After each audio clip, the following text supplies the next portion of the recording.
Good morning and welcome to today's webcast, Uniform Guidance, Lessons Learned for Tribes. Before we begin, I'm going to play a brief housekeeping video. Welcome, and thanks for joining us. We're pleased to present another in our ongoing series of continuing professional education webcasts to help companies and individuals conquer challenges as they plan for what's next. Our presentation will start in a few moments. Before we begin, here are a few things to keep in mind. You can customize how you both view our presentation and interact with the presenter. For better viewing, close all other applications and turn up your speaker volume.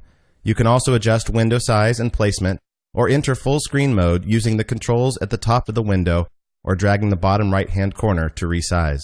At the bottom of your screen, you'll see a series of icons, each relating to a different aspect of our session. You can download the group attendance sheet and a PDF copy of today's slides from the slide deck and handouts widget to the right of the slide view.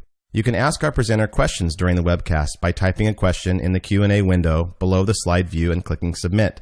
We'll do our best to answer all questions during the presentation or follow up via email. If you experience technical difficulty during today's presentation, refresh your browser by hitting the F5 key. Today's session will offer you 1 CPE credit. To receive credit, you must meet the requirements as specified by the National Association of State Boards of Accountancy. You must attend at least 50 minutes of the session and respond to at least 75% of the polling questions, which we'll ask throughout today's presentation. To respond to a poll, click the button next to your answer. We'll track your progress and alert you when you've earned CPE credit. You can then click the certificate icon in the CPE Progress widget to open a PDF file that you can save to your computer. Don't worry if you can't download your PDF certificate today. We'll email a copy to you in 2 weeks. If you're attending this webcast in a group, you must complete our attendance sheet to receive CPE credit. The attendance sheet is available in the slide deck and handouts widget. Please have all group members sign it and send only 1 sheet per group. Also note that CPE credit can be awarded only to participants registered as themselves and isn't available to participants who view the on-demand version. As a reminder, the presentation you're about to see isn't legal, investment, or accounting advice. We encourage you to seek the counsel of a professional service provider to apply this content to your specific circumstances. And I'm happy to introduce today's presenters, Tasha Repp, Partner and National Practice Leader, and Anita DeHaan, Senior Manager. Tasha, I will now turn the line over to you to get us started. Thanks, Emily. Good morning or afternoon, depending on where you're joining us from. I am Tasha Repp. I am the National Practice Leader for Moss Adams Services to Tribes. I have been working with tribal governments for over 20 years now, and am excited to share some of what we've learned about implementation of uniform guidance. And I have with me Anita DeHaan. I'll let her introduce herself. Thanks, Tasha. Welcome, as Tasha mentioned. I am Anita DeHaan. I specialize in navigating tribal governments through grant compliance requirements and financial processes.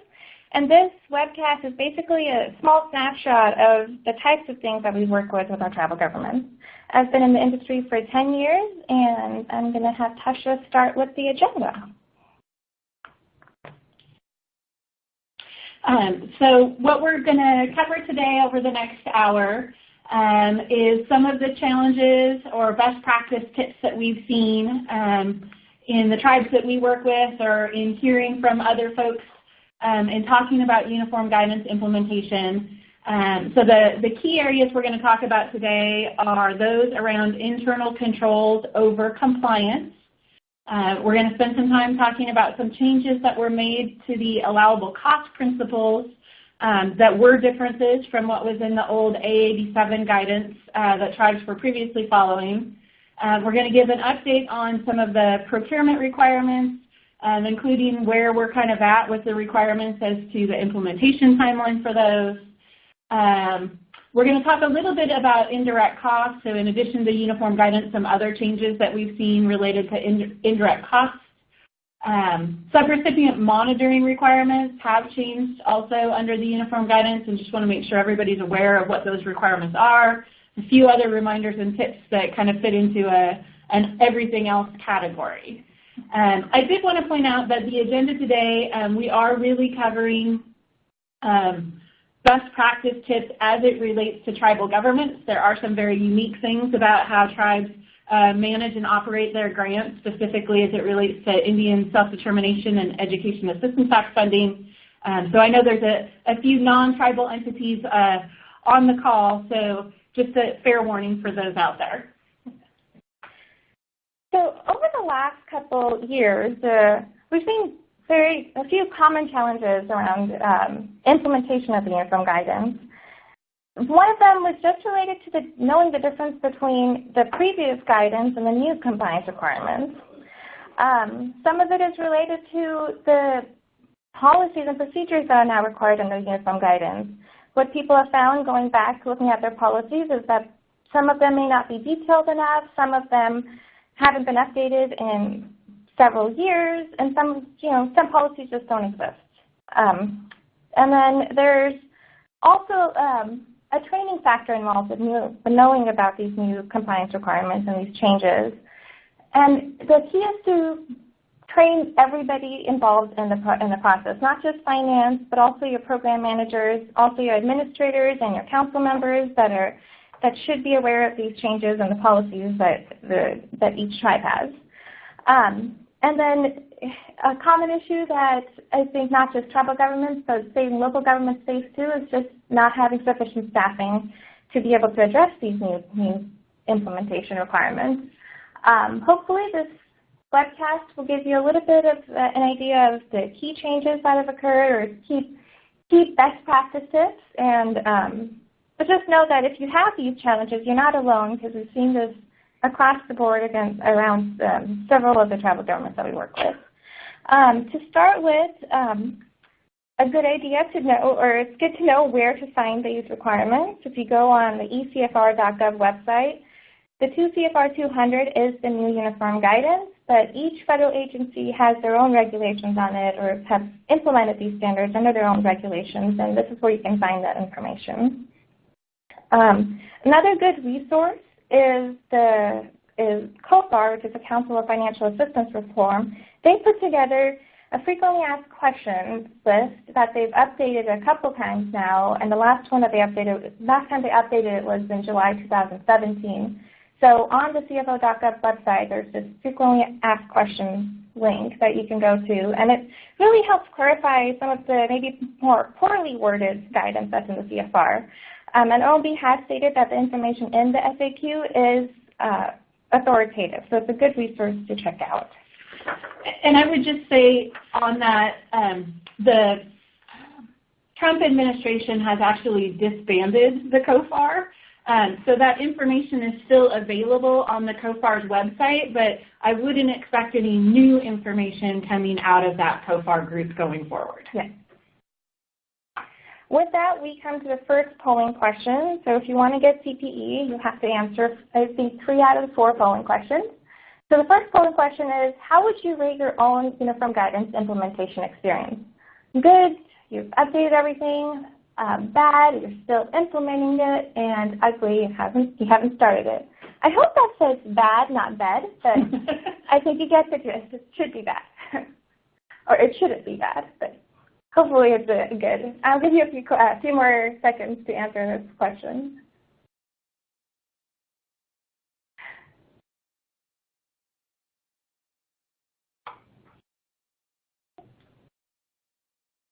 Let's see if I can submit this. Okay, all right. I guess the majority say good, and the bad and the ugly. I'm hoping that after today's webcast, you'll move into the good category.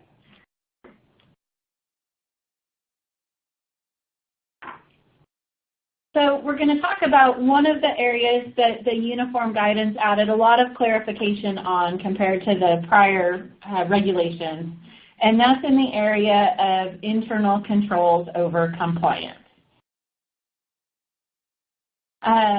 So when they're talking about internal controls over compliance, I think it's good to kind of, first of all, keep in mind some clarification they had in the FAQs about when they use the word must in the requirements versus when they use the word should in the requirements. Must means it is an actual requirement. You guys have to comply with it. There's not really a good reason or way to avoid meeting those requirements. Should is really just a best practice or suggestion. So it's still a good idea, still something you should consider, but not necessarily something you have to do, or you don't have to do it in exactly the way they've described it. So when they're talking about internal controls over compliance, they have added information here that's distinguishing it from what was in the old guidance, which really just talked about internal controls overall. So I think when a lot of people originally thought of internal controls, they're thinking more about their accounting processes or their HR and payroll processes where, you've got adequate segregation of duties, you've got forms that people are required to fill out and sign to indicate approvals, all that good stuff. And what the uniform guidance was really trying to indicate here in this must requirement is that in addition to all the controls over financial reporting that you already had in place, they're just clarifying that really you should also have internal controls over all the compliance elements that you're required to comply with in managing your grants. So that's, what processes and controls do you have in place to ensure compliance with federal statutes, regulations. And I think the key there is also the terms and conditions of federal awards, because although today we're going to focus primarily on what the uniform guidance requirements are, it's really important that you are reading the terms and conditions of those federal awards, because there may be unique things that you need to develop controls or monitoring activities around as well. So they're just kind of indicating that you have to have these controls in place over how you determine someone's eligible to receive services, how you ensure you're making all the quarterly 425 reports, whatever that is. And then should, they give you some suggestions on a couple of frameworks. We're not aware of any tribes that are using those at this point, but good resources if you want to look at some ways to kind of document and assess controls over compliance. So when you're thinking about establishing these controls over compliance, we have here kind of a few questions on the screen for you to kind of think through. I'm not going to go through all of them. And they're fairly common to kind of how you would assess internal controls at any point in the organization. So, oftentimes you'll hear about what is the tone in the top? What is kind of management's attitude about internal controls? Do you allow for exceptions, or do you hold everybody accountable to your controls and policies? In thinking about a control, the control is really the mechanism that ensures that something is getting done to ensure compliance. So it's not just that you've prepared a report, but it's that there's a process in place to ensure that you know when all those reports are due and who's responsible for doing them. It's making sure you understand exactly what the compliance elements are that you're required to comply with. So as I was saying, there's the uniform guidance. As Anita said earlier, each of the individual agencies has codified their own instructions, and some of those instructions have some minor differences. And then clearly, again, the terms and conditions of your grant awards. How are you communicating this to your management team or employees? Do you have this all written? Is there training on it? What's the process for ensuring that everybody's really educated and knows what they're supposed to do? Is there an opportunity to incorporate IT controls or monitoring processes to ensure that what you guys say you're doing is actually happening on a consistent basis? So there's kind of a lot of good things to kind of sit back and think through, do we have these designed really well? Are we best kind of evaluating this? How could we improve the processes?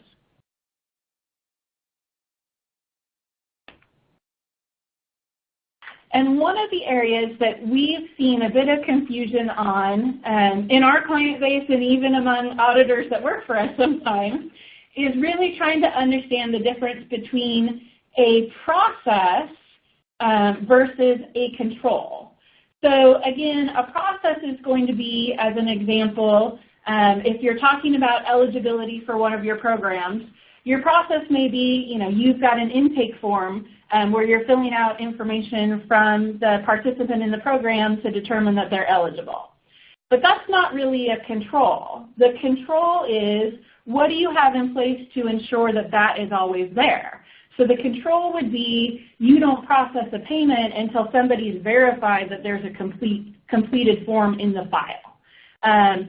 Similarly, if you think about kind of matching, a lot of times what we'll see is, there is a process where at the end of the grant period or at the end of the fiscal year, somebody's doing a calculation to see if you've met the required match.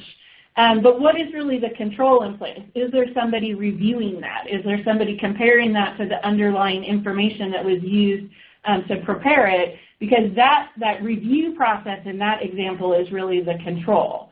Performing the calculation is really the process or the supporting document, not really a control. So we can give lots of examples of those types of things, but I think it's important to think about when you're supposed to have controls over compliance, it's not just having a form or not just having a process in place, but it really is kind of that monitoring or review or somebody comparing information to ensure that it's accurate and complete.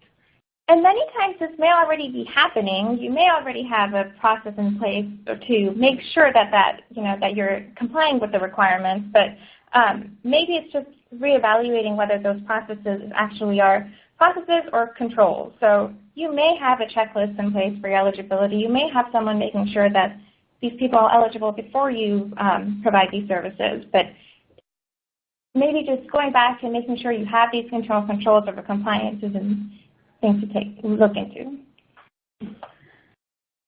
Another big area in some guidance is cost principles, or allowable costs. So, one of the biggest focus areas for federal agencies and auditors is all the costs that are charged to programs. And I'm not going to go into all of the details on the cost principles, but I do want to highlight some of the maybe more key allowable cost requirements for which you need documented written policies. And really, the reason we chose these costs, or the costs that we see several tribal governments have policies in place for, but maybe they're more just current practices and not actually written documentation. So for travel costs is always a big one that federal agencies and auditors look at. There's no difference from the previous guidance here regarding the justification for travel. You have to justify travel if you're going to charge those travel costs to the federal agent for the federal award. But now in the guidance, it actually says you must justify. So make sure you do have supporting documentation when you're charging travel costs to a federal award.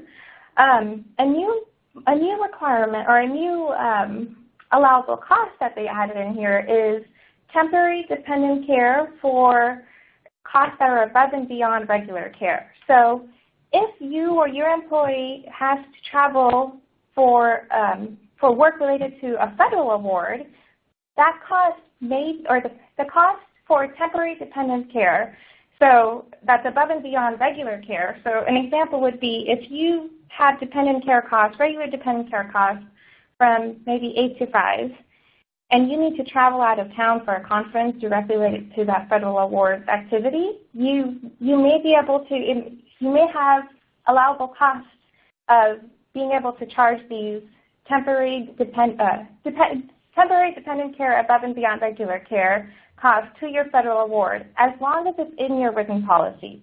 So if you need to hire someone, if you need to pay for dependent care between that 5 p.m. through the following morning of costs that you don't usually pay for, that may be an allowable cost. But again, it needs to be in your written policy. The one area they did say that's not allowable is travel costs for dependents. So you can't charge the travel costs if you're taking your dependent with you when you're traveling with them. Another big area under travel costs is per diem. I've heard several people at conferences say that their tribe put them up in this hotel and they don't like it, and it's not in a safe place, in a safe part of town, but it's the only hotel that they would be allowed to stay at because it's within the per diem rates. The guidance says that you are allowed to have per diem rates that are higher than the GSA per diem rates. So you can have, your policy can say that you're going to have you're going to allow for travel cost of 30% over the GSA rates, or whatever number that you put in there. But it needs to be in your documented travel policy.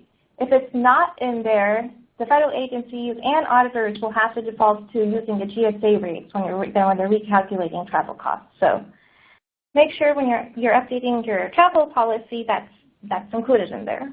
And I would also add that you would want to evaluate if you're paying over GSA rates, particularly as it relates to mileage or something along those lines, that there may be some additional reporting requirements for employees, because when you pay over the GSA approved rate, that can be considered taxable income. So there is some maybe counterbalance to just kind of going crazy with establishing your own rates across the board. Yeah, absolutely. Yeah, you have to consider that payroll tax issue with that when you go over that GSA rate. Another big area for under-level costs, or another big change, was related to employee morale costs. So employee morale costs are no longer allowable under the new uniform guidance. However, they do have the option of, they basically changed the name to call it employee health and welfare costs. So costs related to improving working conditions, employer-employee relations,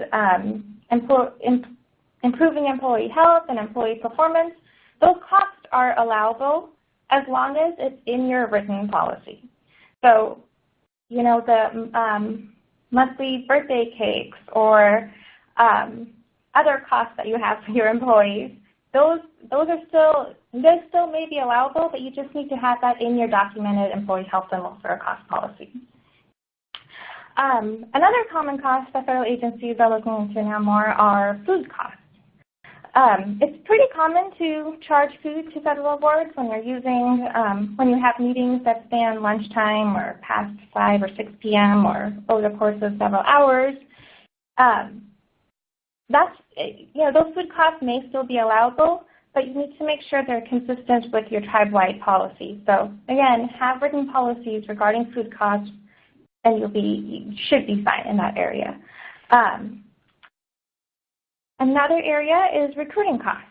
So if you need more staffing to keep up with workload requirements, you may be able to charge advertising costs for help wanted, or employee aptitude cost, or charging for employees to travel for recruiting purposes, or charging costs related to an applicant to fly in for interviews.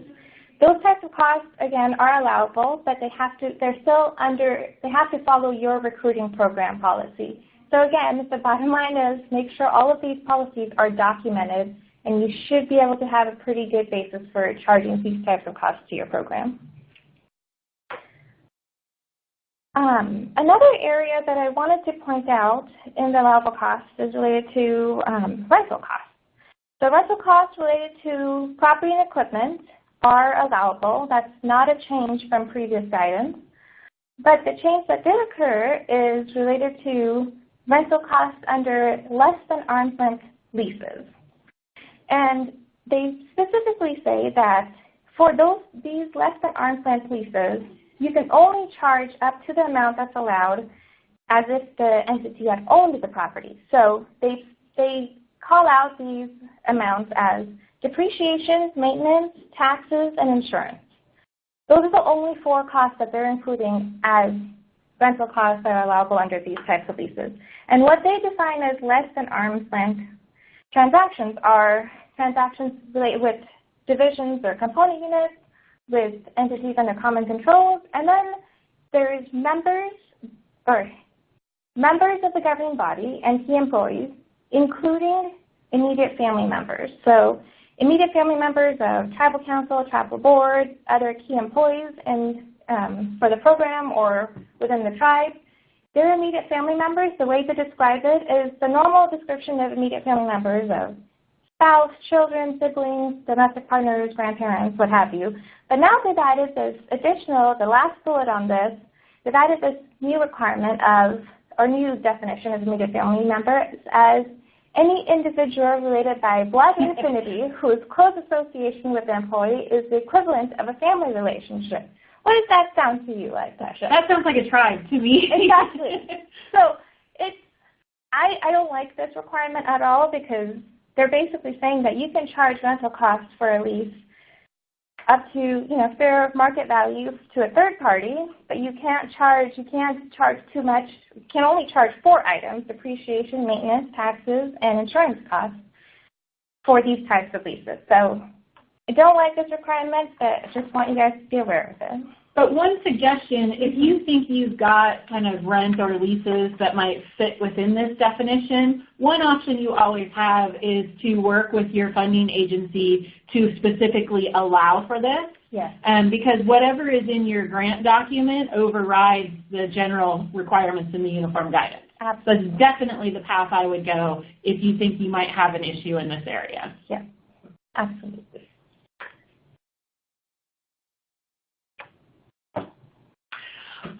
One of the other areas that I think kind of snuck up on people a little bit is this area related to administrative and clerical staff. And I think the reason that this didn't get talked about a lot early on in the uniform guidance implementation is that it's not included in the big list of allowable costs discussions that they have. It's actually kind of up in the beginning where they're kind of helping you distinguish how you determine whether something's a direct charge or an indirect charge. And in that section, they have some guidance in here that says that salaries for administrative and clerical staff should normally be treated as indirect. And we know we've got a lot of tribes that have, large programs or departments that have clerical and administrative staff as part of their teams, and that tribes are direct charging some of this to their programs. So in order for it to be allowable to you to have these administrative and clerical type staff as direct charges to your grants or programs, they've got these 4 requirements here, most of which are kind of no-brainers, and they fit in line with kind of what the prior regulations were, right? You've got to actually be able to identify them with a specific program or project. It's an integral part of the activity, meaning it's necessary and reasonable to charge to the program. You can't double dip and charge it to the indirect cost pool and as a direct charge. But the one we've got in bold there, the third one, is the one that we're a little worried that there may be some people out of compliance with this requirement, because it does indicate that you have to explicitly include this administrative or clerical staff in the budget or have prior written approval of the federal awarding agency in order for it to be considered an allowable direct charge. So just wanted to make sure everybody was aware of that, because they kind of hit it in a different section of the uniform guidance than I think most people look to when they're thinking about allowable costs. On the other hand, this actually may be a benefit depending on how you're preparing your indirect cost proposal. Yes.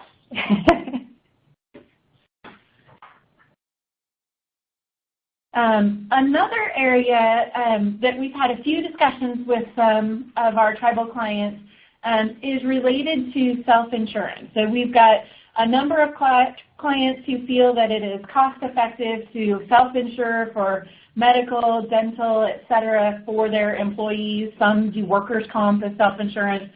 So we're continuing to see more and more of this kind of self-insurance process to insure for those types of benefits for your employees. And there are some very specific requirements to ensure that those are allowable costs when you're then charging those benefits to your programs. And one area that we've seen that may not be getting the attention that it warrants is as it relates to any reserves that you're building up relating to those self-insurance programs. So I think most tribes that we work with, they hire an external third-party administrator or another consultant to kind of help them develop the rates that they're charging to employees, to help them figure out the employee versus the employer portions, all of that good stuff. But what you want to make sure that your consultant or your third-party administrator knows is that there is also a requirement to kind of analyze the reserve levels.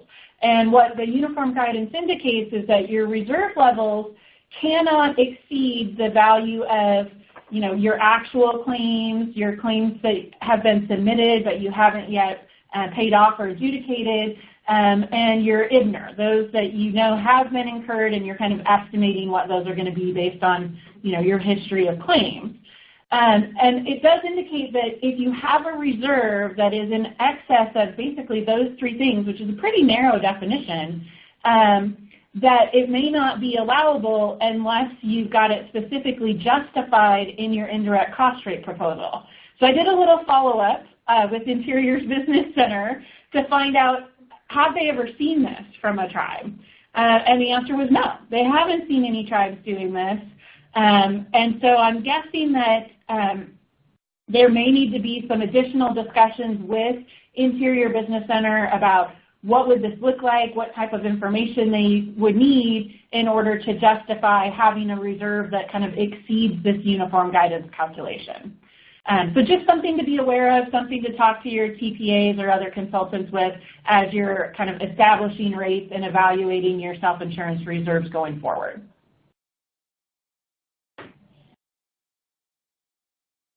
And with that, we have another polling question. Remember, you have to complete 3 out of 4 of these polling questions, so feel free to submit an answer, and we'll take a few seconds and then look at the results. Have you provided training to your finance program and managerial staff on the uniform guidance? Yes, we had an organization-wide training on the uniform guidance. Yeah, we did, but the training was really focused primarily on finance or not program personnel. No, we really haven't done a lot of training yet, but we'd consider doing some in the near future.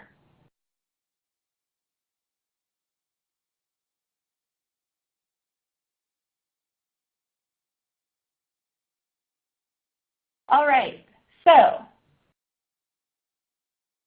kind of about a few more no training yet at all than I would have expected.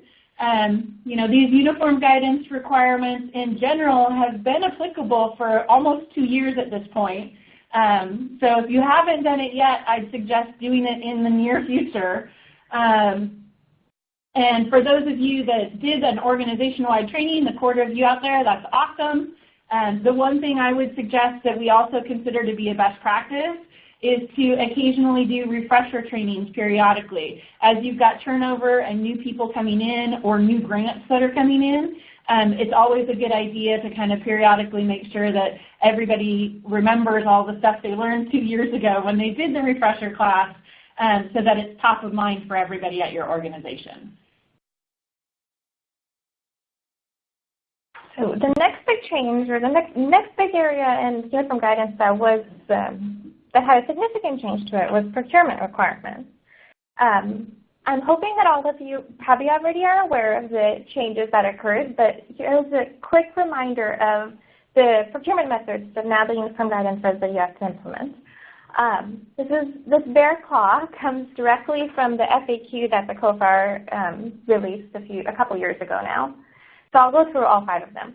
The first one is micro purchases for purchases up to $3,500. And remember, when the uniform guidance first came out, the threshold was $3,000, but the federal acquisition regulation increased our threshold from $3,000 to $3,500. So that's what the threshold is for micro purchases now. So up to $3,500, you don't need, for any purchases up to $3,500, you don't need to you don't need to get multiple quotes. All you have to do is make sure that you're equitably distributing these purchases among different suppliers within your area.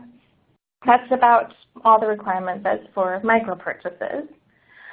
For small purchases, those are purchases that fall between the from $3,500 to $150,000 range.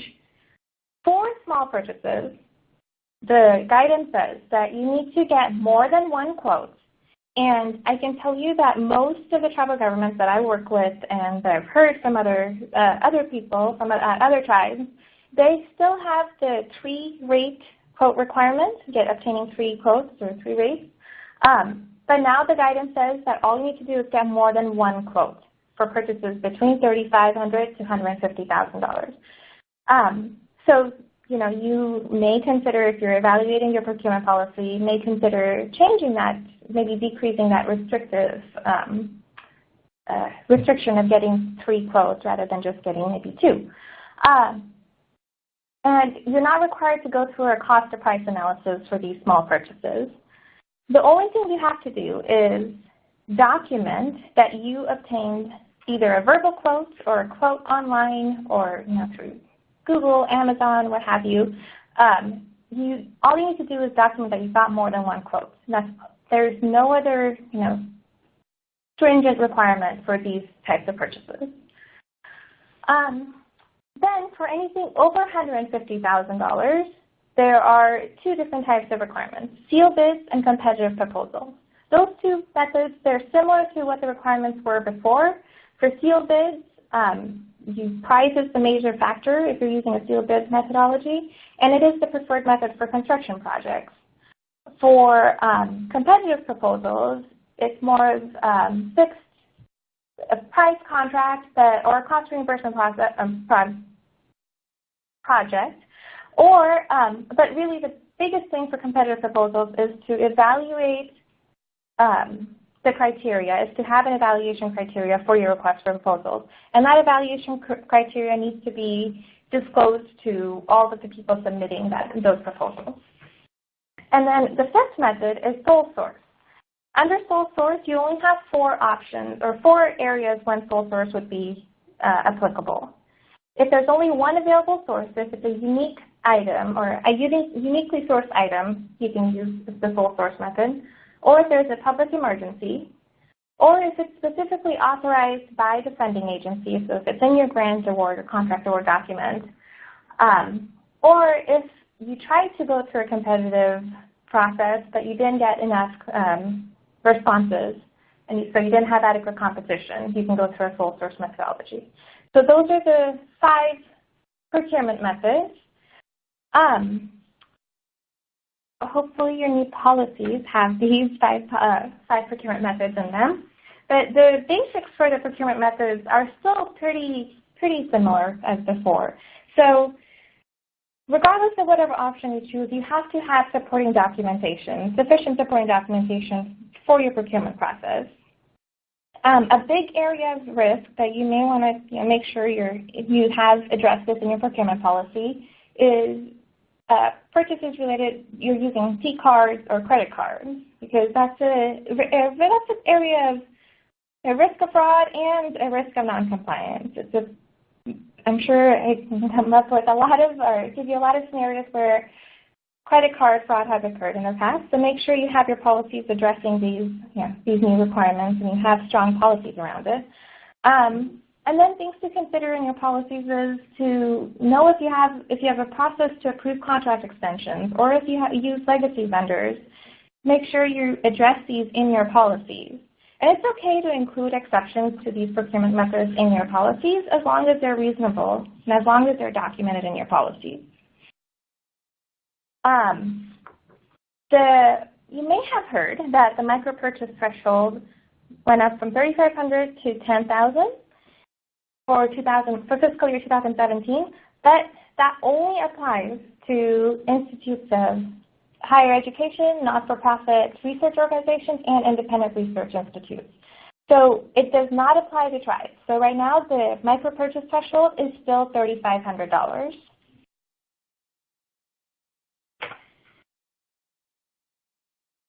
Another couple of reminders on procurement is that these procurement standards that came out only apply to direct costs. So costs that are included in your indirect cost pool do not have to follow the procurement requirements.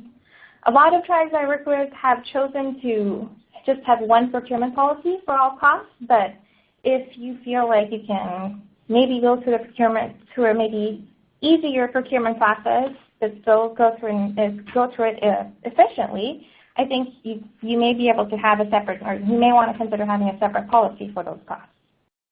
One last thing, because there are so many significant changes in your procurement, or in these procurement standards, the Federal Register has allowed multiple grace periods since the standards first came out.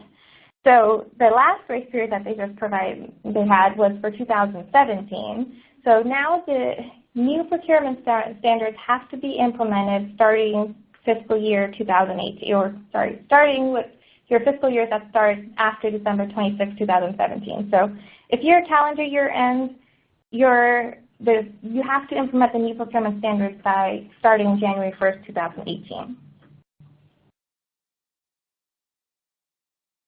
So another polling question. Which standard of procurement implementation do you anticipate will be or has been the most challenging to implement? micro purchase requirements, small purchase, sealed bids, competitive proposals, or sole source requirements. I'll give you a few seconds to answer this.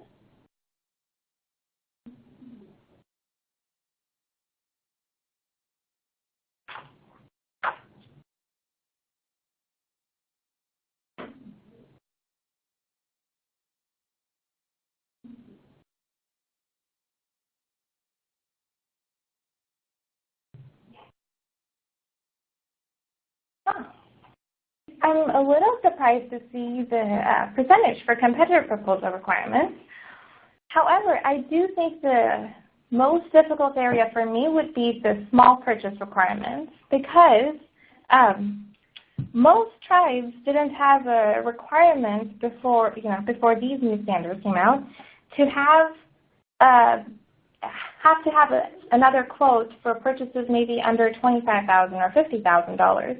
But now anything above $3,500, between the $3,500 to $150,000 threshold, requires you to have a written quote, you need to document that you obtained more than one quote. So you don't need to get a written quote from someone, but you do need to document that you obtained a verbal quote or you got an online quote from another vendor than the one that you selected to purchase. So I think that's a little bit of a change, although I think it's still easier to do with a verbal quote and a online quote rather than getting 3 quotes. And I also want to clarify, the information that Anita just went over on the uniform guidance requirements. Those are the minimum requirements for meeting the federal guidelines. So when she's talking about small purchases, she was talking about $3,500 to $150,000.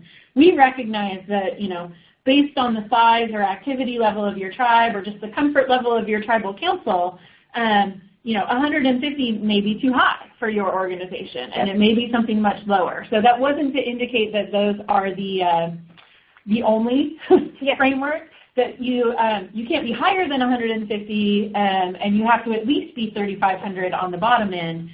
But there is more cushion to develop your own program. And what auditors are really looking at is whether you're complying with your own policies. Your policies just have to meet these minimum requirements. Absolutely.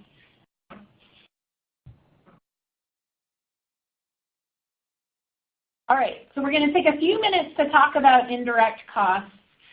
There's a few minor things that I wouldn't say they're really changes. I think there's just been some additional clarification that's been provided in a few different areas.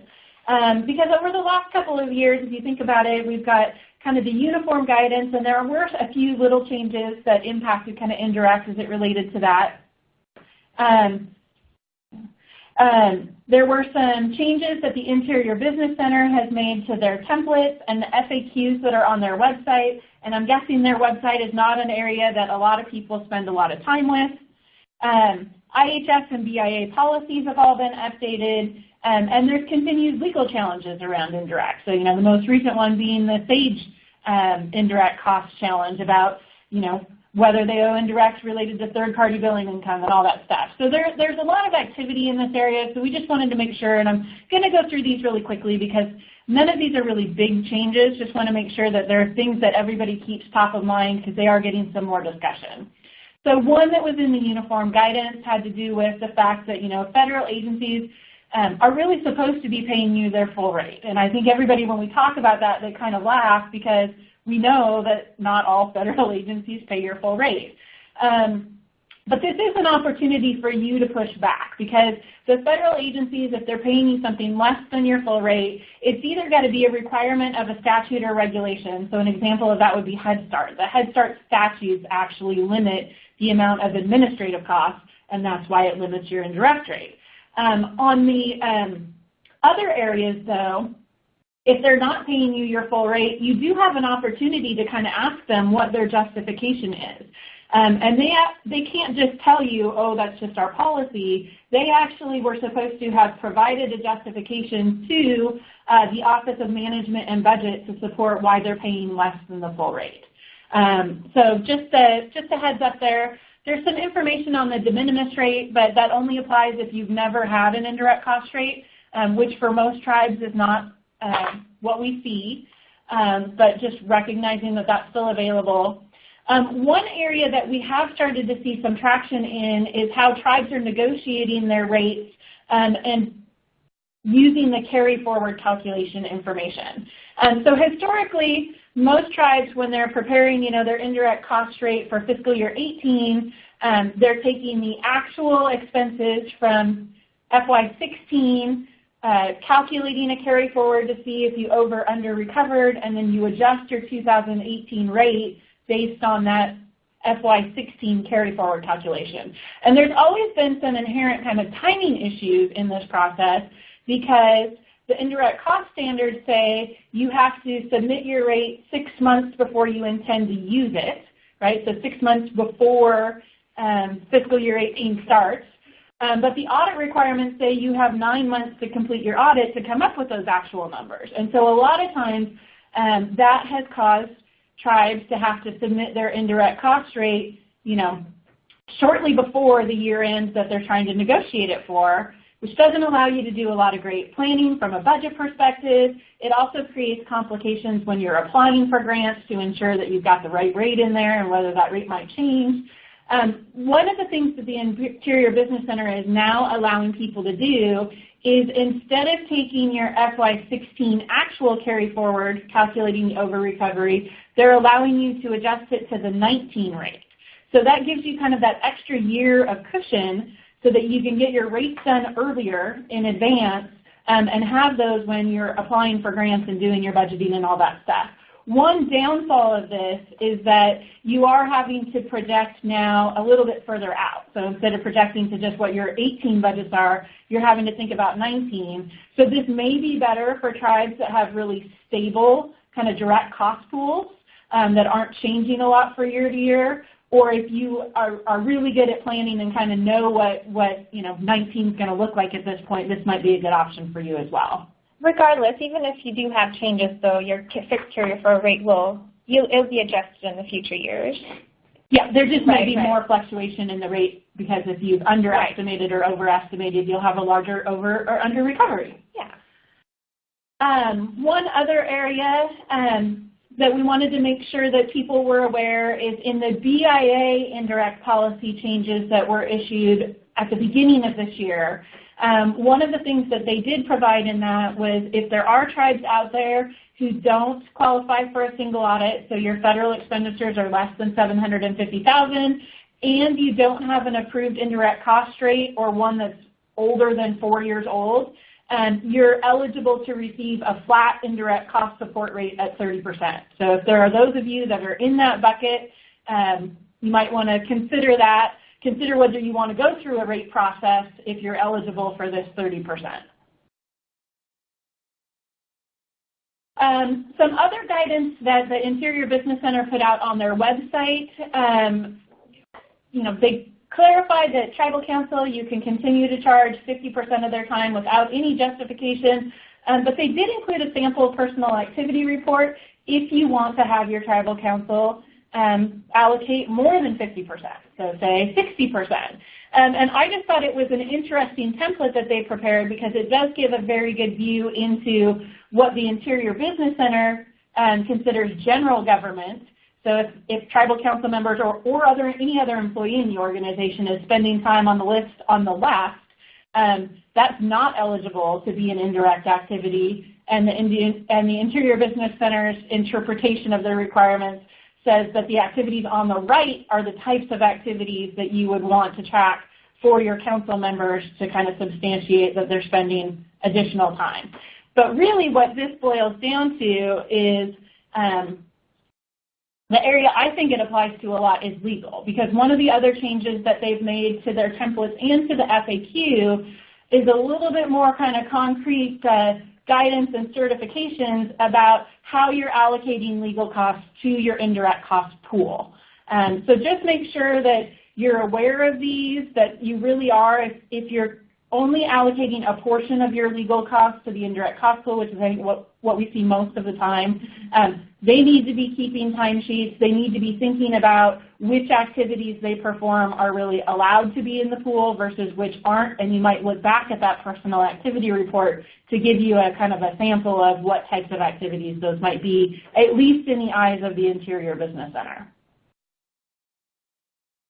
SubContracts is another area that there was a change in the uniform guidance. They did clarify that the first $25,000 of a contract can be in your direct cost base, so you can earn indirect on the first $25,000 of your contract costs.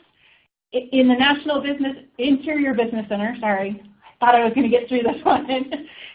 They do say that if a contract runs multiple years, you can only take the $25,000 in the first year of the contract. So it's on a contract-by-contract basis, not on a year-by-year basis. We still see that many tribes are excluding 100% of all contracts when they're kind of calculating their rates and determining their base. So if you think about it, $25,000, if you've got a 30% rate on total direct costs, that's $7,500 of indirects that you're leaving and walking away from. However, by including all of those $25,000, you're also going to increase your direct cost base, may lower your rate a little. So there is a cost-benefit analysis you might want to perform, but it is potentially an opportunity if you've got a lot of contracts out there, something you should consider. And then this isn't really new, but they have added some additional information to the website on enrollment costs. I think anybody that's been negotiating rates with them for the past several years who had included enrollment costs, you will echo that they were really pushing back on this. They're continuing to push back on this. So just a heads up, if there's still a few out there that are trying to include enrollment activities in your indirect cost pool, that's a bit of an uphill battle in the eyes of the business center at the moment. So regarding SubRecipient monitoring, basically they've clarified, OMB has clarified the difference between what a subrecipient is and what a contractor versus vendor is. So to evaluate whether you're a pass-through entity and you're passing money to a subrecipient, or if you're just contracting with a vendor, they've provided a list of different indicators between what a subrecipient is versus a contractor. So if you're an entity that is passing through money to another entity, you're the pass-through entity, that then creates a federal assistance relationship between that entity with this award that you're passing through. And that entity is in charge of determining eligibility, evaluating the performance metrics, being responsible for making programmatic decisions, and adhering to compliance requirements. That is a subrecipient. That qualifies as, in substance, as a subrecipient. Versus when you're contracting with a company to obtain goods and services, you're creating this procurement relationship. And this company provides goods and services within their normal business operations to multiple different customers, and they operate in a competitive environment. That qualifies as a contractor-vendor relationship. So use your judgment in identifying the substance of the relationship rather than the form of the agreement to identify the difference between subrecipient and contractor. So the subrecipient monitoring activity is the same. The requirement of monitoring a subrecipient is the same, but the new standard. Yeah, so the new standard now, so if you're passing through any money to a subrecipient, and we see this occasionally, particularly to your own component units, which is scoped in under the uniform guidance. So if you're passing through money to your health clinic or hospital or housing authority or related tribal school, whatever that might be, know that there are some very specific requirements that you have to have. You have to have a monitoring process in place. You have to have a risk assessment that you've performed that kind of dictates what level of monitoring you're going to do. You have to make sure you're obtaining their audits, and if they've got findings in their audit reports, following up with them on how they're going to correct those. And the big piece, and particularly as it relates to these kind of related party ones, is you need to have a written agreement with them where you're communicating to them that these are federal monies, they have to follow the federal requirements, here's the CFDA number for the program, all the stuff that you get when you're receiving money from the state or another organization that occasionally passes through money to tribes. So all of the stuff that they do when they're giving you money, if you're passing through any money to somebody else, you should be doing all of those things as well.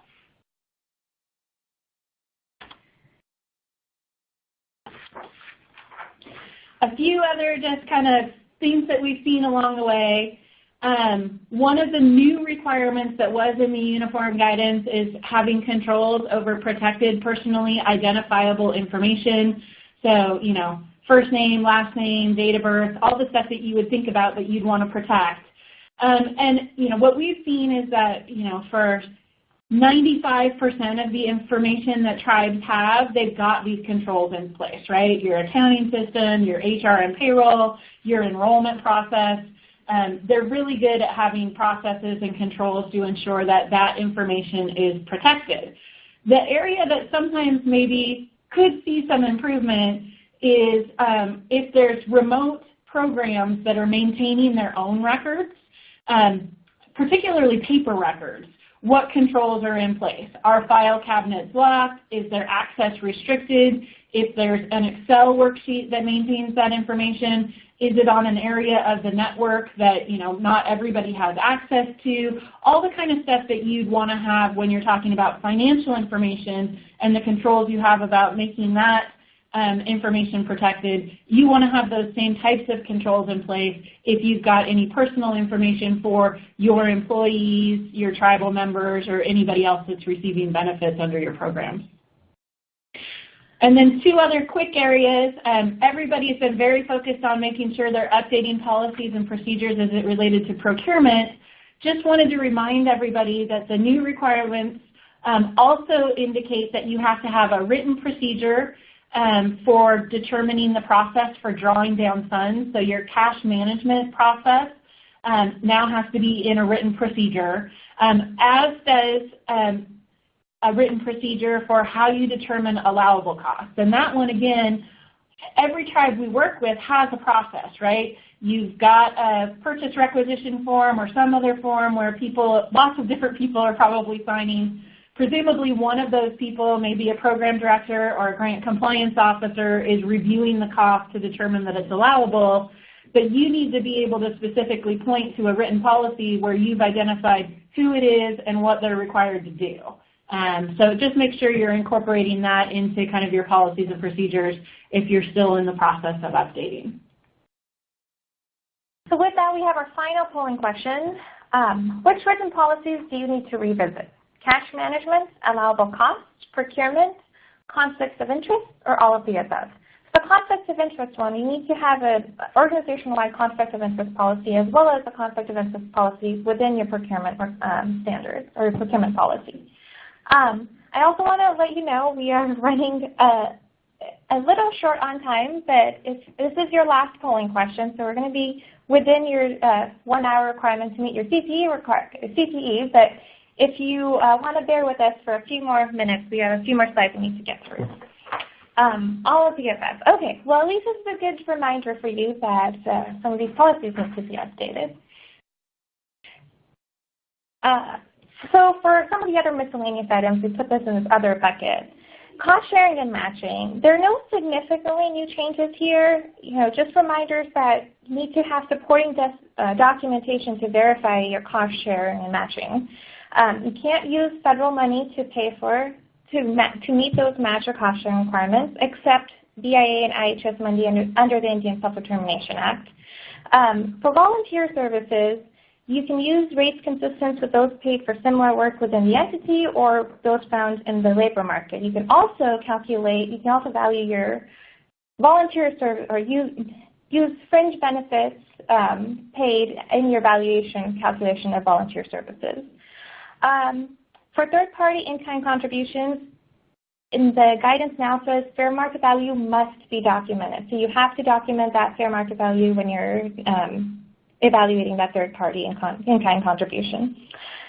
If you get prior approval from the federal agency, you should be able to use unrecovered indirect costs. So the grants that don't fully fund your indirect costs or don't fully fund indirect costs, you could be using that as a match, except you have to get prior approval for that. So in addition to all of these other requirements for cost sharing and match requirements, they have to meet your just basic allowable cost and documentation policy requirements. Another few changes relate to reporting. For your SEFA, your Schedule of Expenditures of Federal Awards, You have to identify all clusters on the CIFA now. Even if that cluster is made up of just one program, not multiple programs in that cluster, you identify that one program's cluster name in the CIFA. Each cluster has to be subtotaled in the CIFA, and any money that you are passing through as a pass-through entity to a subrecipient now has to be included in your CIFA and needs to be included in the calculation of your total federal expenditures. If you had a prior year finding or had a finding in the prior year, that summary and schedule of prior audit findings has to be on your letterhead now. If you have a current year finding, that corrective action plan has to also be on your letterhead. I don't think that's a change from previous years, but the summary schedule of prior audit findings is a new requirement. And then we won't go over all the changes for the 2017 compliance supplement, but one big change that did occur was that they now identify a 477 cluster. But those clusters only include these programs that are listed here. So you can see all of these CFDAs that are included in here. If it's passed through, or if it comes in as part of your 477 program, you identify it as a cluster, and basically it encourages you to consolidate tracking and reporting for this program, which is great.